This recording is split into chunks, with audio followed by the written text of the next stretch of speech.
You can tell we are back in my apartment to read today, but of course it's a little rainy outside, so I hope y'all understand. I promise I will take you out next time. It is nice. So we're going to continue with chapter 30. We only have 11 more to go, so we're almost there. Josh Newman jerked open the door of the black SUV and felt a wave of relief wash over him. The keys were in the ignition. He pulled open the rear door and held it while Nicholas Flamel hurried toward the car, carrying Sophie in his arms.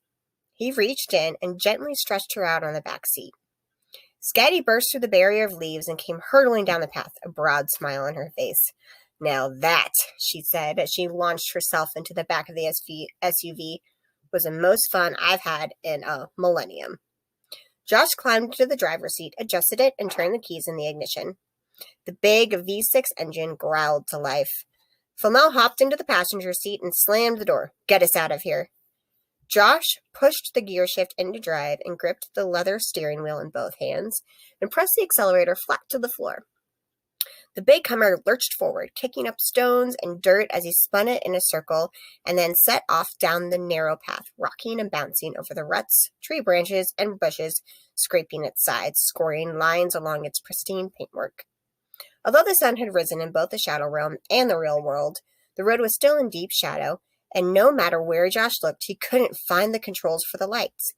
He kept glancing in the side and rear-view mirrors, expecting at any moment to see the Morrigan or the cat goddess step through the wall of vegetation behind them. It was only when the path ended in a burst of sunshine and he wrenched the steering wheel to the right, turning the heavy SUV onto the narrow, winding blacktop, that he eased off the gas. The Hummer immediately lost speed. "Everyone okay?" he asked shakily.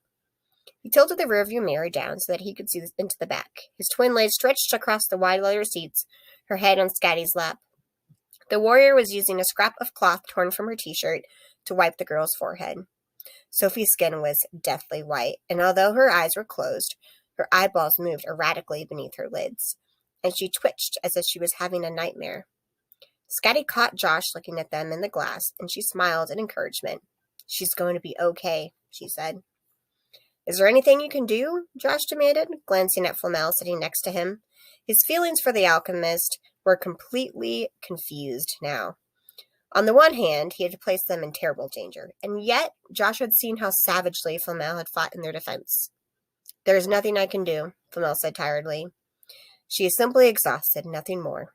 Nicholas also looked worn out. His clothes were streaked with mud and what might have been blood. Bird feathers stuck in his hair, and both hands were scratched from his encounters with the cats. "Let her sleep, and when she awakens in a few hours' time, she will be fine. I promise you." Josh nodded. He concentrated on the road ahead of him, unwilling to continue the conversation with the alchemist. He doubted that his sister would ever be fine again.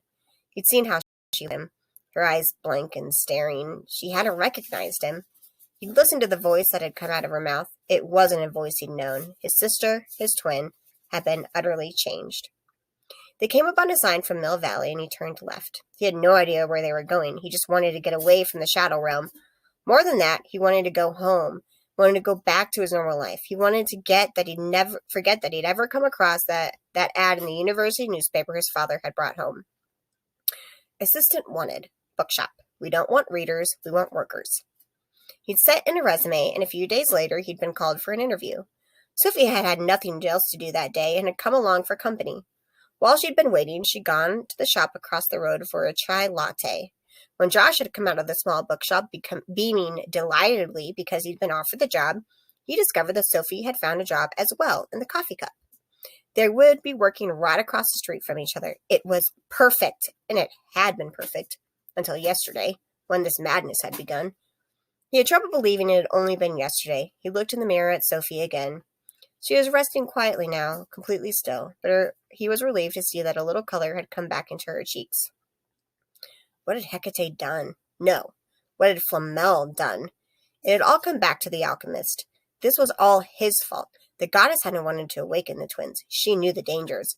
But Flamel had pushed, and now, because of the alchemist, Hecate's Shadow Realm paradise was under attack, and his sister had become a stranger to him. When Josh had started working in the bookshop for the man he knew then as Nick Fleming, he thought he was a little strange, eccentric, and maybe even a little weird. But As he'd gotten to know him, he'd come to genuinely like the man and to admire him. Fleming was everything Josh's father wasn't. He was funny and interested in just about everything Josh did, and his knowledge of trivia was incredible. Josh knew that his father, Richard, was really only happy and comfortable when he was standing before a lecture hall full of students or buried up to his knees in dirt. Fleming was different. When Josh quoted Bart Simpson to him, Fleming countered with Groucho Marx, and then went further and introduced Josh to the movies of the Marx brothers. They shared a love of music, even though their tastes were wildly different. Josh introduced Nick to Green Day, Lamb, and Dido. Fleming recommended Peter Gabriel, Genesis, and Pink Floyd. When Josh let Fleming listen to some ambient and trance on his iPod, Fleming loaned him CDs of the Mike Oldfield and Brian Eno. Josh introduced Nick to the world of blogging and showed him his and Sophie's blog, and they'd even started talking about putting the entire shop's stock online. In time, Josh had come to think of Fleming as the older brother he'd always wished he had, and now that the man had betrayed him, in fact, he'd been lying to Josh from the very beginning. He hadn't even been Nick Fleming. And somewhere at the back of Josh's mind, an ugly question was beginning to form. Keeping his voice low and his eyes on the road ahead, he asked, "Did you know all this would happen?" Flamel sat back into the deep leather seat and turned to look at Josh. The alchemist was partially in shadow, and he clutched the seat belt across his chest with both hands. "What would happen?" he said carefully. "You know I'm not a kid," Josh said, his voice rising, "so don't talk to me like one." In the rear seat, Sophie muttered a little in her sleep, and he forced himself to lower his voice. "Did your precious book predict all this?" He caught a glimpse of Scotty moving in the back seat and realized she had eased forward to hear the alchemist's answer. Flamel took a long time before replying. Finally, he said, "There are some things you must know first about the Book of Abraham the Mage." You saw Josh open his mouth, and he pressed on quickly. "Let me finish. I always knew the Codex was old," he began, "though I never knew just how old. Yesterday, Hecate said she was there when Abraham created it, and that would have been at least 10,000 years ago. The world was a very different place then. The commonly held view is that mankind appeared in the middle of the Stone Age, but the truth is very, very different. The elder race ruled the earth. We have scraps of the truth in our mythology and legends, if you believe the stories," he continued. "They possessed the power of flight. They had vessels that could cross the oceans, they could control the weather, and even perfected what we would call cloning. In other words, they had access to a science that was so advanced, we would call it magic." Josh started to shake his head. This was too much to take in. "And before you say this is all far-fetched, just think how far the human race has come in the past 10 years. If someone has told your parents, for example, that they would be able to carry their entire music library in their pocket, would they have believed it? Now we have phones that have more computing power than was used to send the first rockets into space. We have electron microscopes that can see individual atoms. We routinely cure diseases that only 50 years ago were fatal, and the rate of changing is increasing. Today, we are able to do what your parents would have dismissed as impossible and your grandparents as nothing short of magical." "You haven't answered my question," Josh said. He was watching his speed carefully. They couldn't afford to be pulled over. "What I'm saying to you is that I do not know what the elder race was able to do. Was Abraham making predictions in the Codex, or was he simply writing down what he could somehow see? Was he aware of the future? Could he actually see it?" He swiveled around in the seat to look at Scotty. "Do you know?" She shrugged, the lips curling into a little smile. "I'm next generation. Much of the elder world had vanished before I was even born, and Danu Telis was long sunk beneath the waves. I have no idea what they could do. Could they see through time?" She paused, thinking. "I've known elders who seem to have had that gift. Sybil certainly could, and so could Themis and Melopus, of course, but they were wrong more often than they were right. If my travels have taught me anything, it is that we create our own future. I've watched world-shaking events come and go without anyone making predictions about them. And I've also seen prophecies, usually to do with the end of the world, that also failed to happen." A car overtook them on the narrow country road, the first they had seen so far that morning. "I'm going to ask you this question one more time," Josh said, struggling to keep his voice even. "And, this time, just give me a straight yes or no answer. Was everything that just happened predicted in the Codex? No, Flamel said quickly. I hear a but in there somewhere, Scatty said. The alchemist nodded. There is a little but. There is nothing in the book that Hecate or there's nothing in the book about Hecate or the Shadow Realm. Nothing about Dee or Batset or the Morrigan. But, he sighed, there are several prophecies about twins. Twins, Josh said tightly. You mean twins in general, or specific to do with Sophie and me? The Codex speaks of silver and gold twins, the two that are one, the one that is all. It is no coincidence that your auras are pure gold and silver. So yes, I am convinced that the Codex is referring to you and your sister. He leaned forward to look at Josh. And if you're asking me how long I've known that, then the answer is, I began to suspect only yesterday when you and Sophie came to my aid in the shop. Hecate confirmed my suspicions a few hours later when she made your auras visible. I give you my word that everything I've done has been for your protection. Josh started up to shake his head. He wasn't sure he believed Flamel. He opened his mouth to ask a question, but Scatty put her hand on his shoulder before he could speak. Let me just say this, she said, her voice low and serious, her Celtic accent suddenly pronounced. I've known Nicholas Flamel for a very long time. America was barely even colonized when we first met. He's many things, dangerous and devious, cunning and deadly, a good friend and an implacable enemy. But he comes from an age when a man's word was indeed precious. If he gives you his word that he has done all this for your protection, then I am suggesting that you believe him. Josh eased on the brake, and the car slowed as it rounded a corner. Finally he nodded and let out his breath in a deep sigh. I believe you, he said aloud. But somewhere in the back of his mind he kept hearing Hecate's last words to him. Nicholas Flamel never tells anyone everything. And he had the distinct impression that the alchemist still wasn't telling everything he knew. Suddenly, Nicholas tapped Josh's arm. Here, stop here.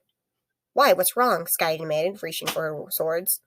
Josh signaled and pulled the Hummer off the road to where a roadside diner sign had flickered into life. Nothing's wrong, Flamel grinned. Just time for some breakfast. Great, I'm famished, Scotty said. I could eat a horse if I weren't a vegetarian, and liked horse, of course. And you weren't a vampire, Josh thought, but kept his mouth shut. Sophie woke up while Scotty and Flamel were in the diner ordering breakfast to go. One moment she was asleep, the next she sat bolt upright in the back seat. Josh jumped and was unable to prevent a little startled cry from escaping his lips. He moved around in the driver's seat and kneeling up to lean over the back. Sophie? He asked cautiously. He was terrified that something strange and ancient would look back through his sister's eyes again. You don't want to know what I was dreaming about, Sophie said, stretching her arms wide and arching her back. Her neck cracked as she rotated. Ow, I ache everywhere. How do you feel? Well, it sounded like his sister. Like I'm coming down with the flu. She looked around. Where are we? Whose car is this? Josh grinned, teeth white in the shadows. We stole it from Dee. We're somewhere on the road out of Mill Valley, heading back into San Francisco, I think. What happened? What happened back there? Sophie asked. Josh's smile broadened into a wide grin. You saved us. With your newly awakened powers. You were incredible. You had a silver whip energy thing, and every time it touched one of the cats or birds, it changed them back into their real forms. He trailed off as she started to shake her head. You don't remember anything? A little. I could hear Pennell talking to me, telling me what to do. I could actually feel her pouring her aura into me, she said in awe. I could hear her. I could even see her. Sort of. She suddenly drew in a deep, shuddering breath. Then they came for her. That's all I can remember. Who did? The faceless men. Lots of faceless men. I watched them drag her away. What do you mean, faceless men? Sophie's eyes were wide and terrified. They had no faces. Like masks? No, Josh, not masks. Their faces were smooth. No eyes, no nose, no mouth, just smooth skin. The image that formed in his head was deeply disturbing, and he deliberately changed the subject. Do you feel different? He chose the word carefully. Sophie took a moment to consider. What was wrong with Josh? Why was he so concerned? Different? How? Do you remember Hecate awakening your powers? I do. What did it feel like? He said hesitantly. For a moment, Sophie's eyes flickered with cold silver light. It was as if someone had flipped a switch in my head. Josh, I felt alive. For the first time in my life, I felt alive. Josh felt a sudden, inexplicable pang of jealousy. From the corner of his eye, he spotted Flamel and Scotty leaving the diner, arms piled high with bags. And how do you feel now? Hungry, she said. Extremely hungry. They ate in silence. Breakfast burritos, eggs, sausage, grits, and rolls, washed down with soda. Scotty had fruit and water. Josh finally wiped his mouth with a napkin and brushed breadcrumbs off his jeans. It was the first proper meal he'd had since lunchtime the day before. I feel human again, he glanced sideways at Scotty. No offense. None taken, Scotty assured him. Believe me, I've never wanted to be human, though there are, I believe, some advantages, she added enigmatically. Nicholas bundled up the remains of their breakfast and shoved them into a paper bag. Then he leaned forward and tapped on the screen of the satellite navigation system to step into the dashboard. Do you know how this works? Josh shook his head. In theory, I guess. We put in a destination, it tells us the best way to get there. I've never used one before, though my dad's car hasn't got one. He added. Richard Newman drove a 5-year-old Volvo station wagon. If you looked at it, could you make it work? Flamel insisted. Maybe, Josh said doubtfully. Of course he can. Josh is a genius with computers, Sophie said, proudly from the back seat.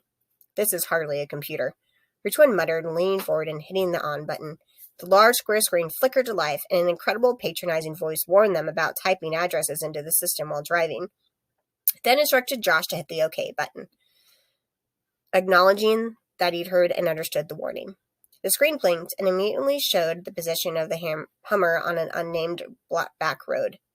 Mount Tamalpais appeared at a little triangle at the top of the screen, and arrows pointed south to San Francisco.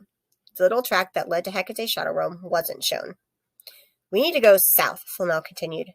Josh experimented with the buttons until he got the main menu. Okay, I need an address. Put in the post office at the corner of Signal Street and Oahu Avenue in... I don't know how to pronounce that. In the back seat, Scotty stirred. Oh, not there. Please tell me we're not going there. Flamel twisted in his seat. Purnell told me to go south.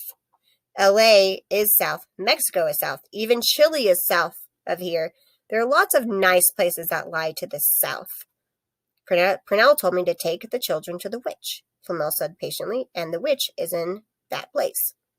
Sophie and Josh looked quickly at each other, but said nothing. Scotty sat back and sighed dramatically. Would it make a difference if I told you I didn't want to go? None at all. Sophie crouched between the seats to stare at the little screen. How long will it take? How far away are we? She wondered out loud. It's going to take most of the day, Josh said, and leaning forward to squint at the screen. Where his hair brushed his sister's, a tiny spark crackled between them. We need to get to Highway 1. We go across the Richmond Bridge, his fingers traced the color lines, then to I-580, which eventually turns to I-5. He blinked in surprise. We stay on that for over 270 miles. He hit another button, which calculated some totals. The entire trip is just over 400 miles, and will take at least 6.5 hours. Before today, the farthest I've ever driven is about 10 miles. Well, this will be a great practice for you, then, the alchemist said with a smile. Sophie looked from Flamel to Scotty. Who is this witch we're going to see? Flamel snapped his seat belt into place. We're going to see the Witch of Endor.